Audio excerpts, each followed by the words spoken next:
Bien, ahora lo que vamos a hacer es una práctica en la que se va a observar bien la reflexión de la luz de un rayo luminoso en un espejo plano.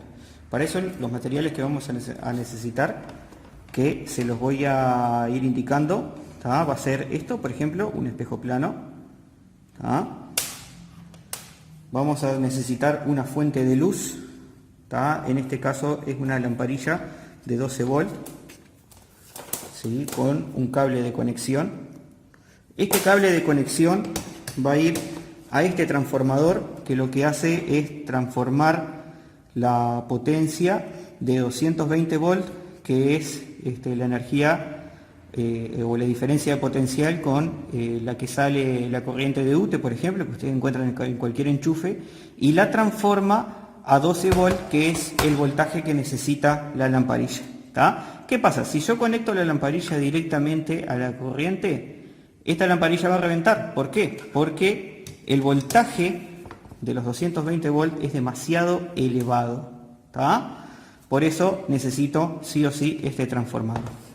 También vamos a necesitar, ¿tá?, este banco óptico, ¿sí?, que es donde vamos a colocar todos los elementos que les estoy mostrando ahora. Un disco graduado o disco de Hertz, que es el disco que les va a permitir a ustedes medir el ángulo que existe, por ejemplo, entre el rayo luminoso incidente y el rayo luminoso reflejado.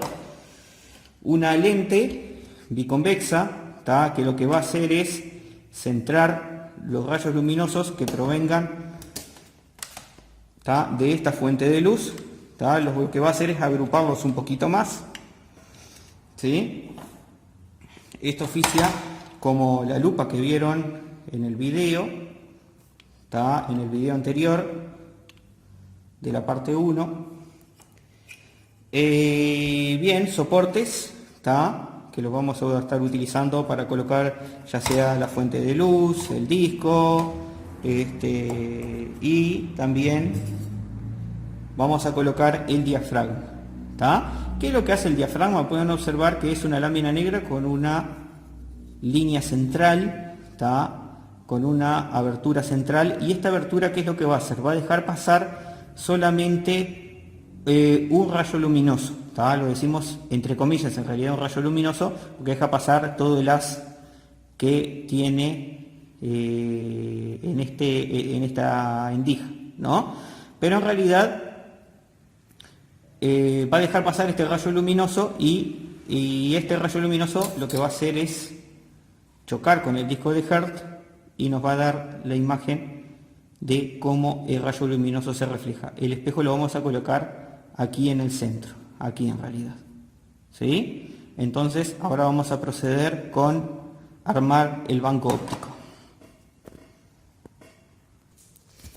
Bien, cuando quede armado va a quedar de esta forma. Van a tener el disco de Hertz con el espejo arriba, ¿tá? Observen que tenemos el 0 que va a quedar justo en el centro del espejo, ¿tá? Y el espejo va a quedar en la línea de los 90 grados, ¿tá? Después tenemos ubicado acá el diafragma con la lente biconvexa, ¿sí? Como habíamos dicho, lo que va a hacer básicamente la lente, ahí enfoca un poco mejor, ¿tá? Lo que va a hacer la lente es los rayos luminosos que provienen de la fuente luminosa que está ubicada acá, ¿tá?, que van a venir hacia la lente. La lente lo que va a hacer es que los rayos luminosos se unan todos entre sí, ¿tá?, que vayan todos hacia el mismo punto, o sea que van a hacer que los rayos luminosos sean convergentes. Estos rayos luminosos convergentes van a pasar por aquí, ¿tá?, donde tienen el diafragma, donde tienen la línea que va a pasar solamente una determinada cantidad de rayos luminosos que estén sobre esa línea, ¿tá?, y va a llegar como una especie de rayo luminoso al disco de Hertz. La facultad del disco es que ustedes lo pueden girar a su gusto y van a poder observar los ángulos, ¿tá? Lo que queremos comprobar es que el ángulo de incidencia y el ángulo de reflexión son iguales, ¿tá? Seguimos con los elementos. Bueno, tienen la fuente luminosa que se los nombré recién, una lamparita de 12 volts, ¿sí? tienen el transformador, o sea que esta lamparita va a ir conectada al transformador, ¿tá?, de voltaje, ¿sí?, que acá en la salida tiene 12 volt y la llegada es de 220 volt, que van a estar conectados, bueno, en este caso no me da el cable, pero va a estar conectado, ¿sí?, a la corriente alterna de UT de 220 volts, ¿sí? Bueno, muy bien. Y vamos a realizar entonces la actividad experimental.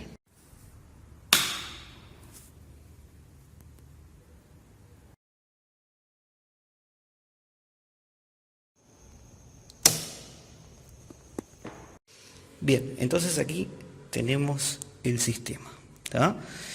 Pueden observar que cuando el rayo luminoso que sale por el diafragma, no encuentro mi dedo, aquí está, podemos encontrar que el rayo luminoso que sale del diafragma, cuando incide en el cero, que el cero oficiaría como recta normal, se refleja sobre sí mismo, ¿tá? Ahí pueden observar un poco mejor el rayo reflejado. Bien, entonces, ¿qué sucede acá? Cuando el rayo luminoso incidente es, vamos a decir, perpendicular al espejo, ¿tá?, se dice que es un rayo luminoso normal al espejo, entonces se va a reflejar sobre sí mismo, ¿tá? Y cuando yo voy girando el disco de Hertz, ¿tá?, por ejemplo, voy a girar de 0 a 30 grados, ¿tá? Pueden observar que ahora el 0 oficia como la recta normal, bien, y acá tienen lo que sería el rayo incidente, a ver si se ve un poco mejor ahí, ¿tá?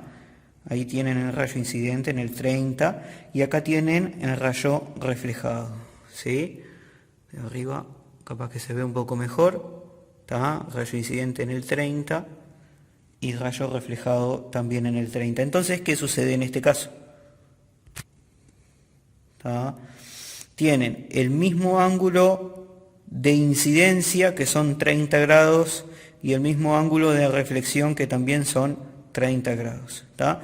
Y, por ejemplo, si yo subo mi ángulo hasta 60, sucede lo mismo. Tengo del 0, o sea, de mi normal, al 60, ¿tá?, tengo 60 grados, y hacia este otro lado, observen el rayo reflejado, tengo 60 grados también, ¿tá?